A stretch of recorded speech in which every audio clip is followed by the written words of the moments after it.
Wat is dat Jendel van vliegen? Nu, we denken naar en we reden van de Krauft wat onze weer draaien doen.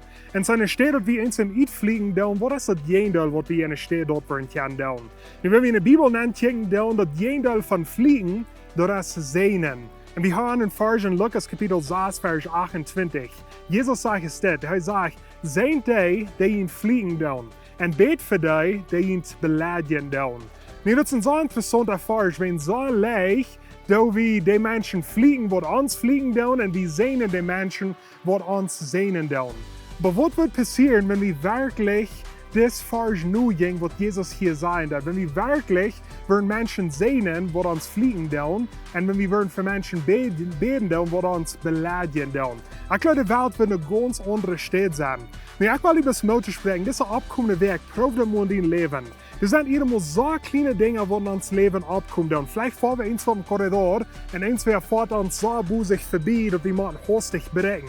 En dan zo leicht in ons kop, dat we den persoon uitvliegen, of we zijn dan da den dag, hebben ons hier slag, bloß wenn das eine Ding, was uns als passiert, dann war ich nur der Arbeit. Aber nicht stell die Verse, falls es dort passieren dort, und es steht, dass die da waren, dort sind fliegen wird, was wenn die Version sehen beten für die Person?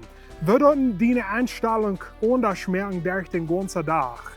Ja, ich glaube, das wird. Wenn wir Menschen sehen, dann merken wir Ruhm für Gott. Und wenn wir Ruhm merken für Gott, dann hast du nicht Ruhm zum uns beim Hosen.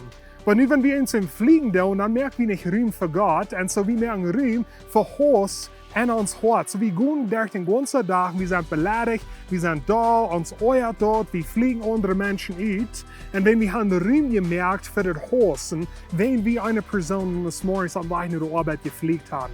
Aber was wenn wir nicht wollen, Ruhm merken für Segnungen, Ruhm merken für Gott und Ruhm merken für Leute, für den Nächsten? Wo wird uns Leben verändern?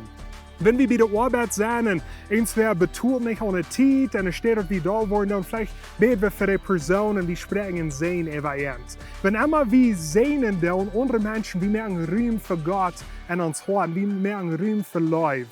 Und so, das ist ein ganzer Jendal. Sehnen und Fliegen, das ist ein ganzer Jendal. So, ich will die Motor sprechen.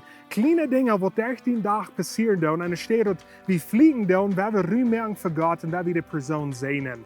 Und so, ich will über das Motor sprechen. Kiek nur dein Leben. Und es steht, dass du eins im Haus sich uitfliegen darfst, dat du Haus sich sehnen. Beide sehen auf die Person, und es steht, dass du fliegen darfst. Und du wirst sehen, wo das dein Tag und wo das dein Leben in eine lange Zeit wird verändern. Wenn wir merken Ruhm für Gott, und es steht, dass wir Ruhm merken, dann Versuchung.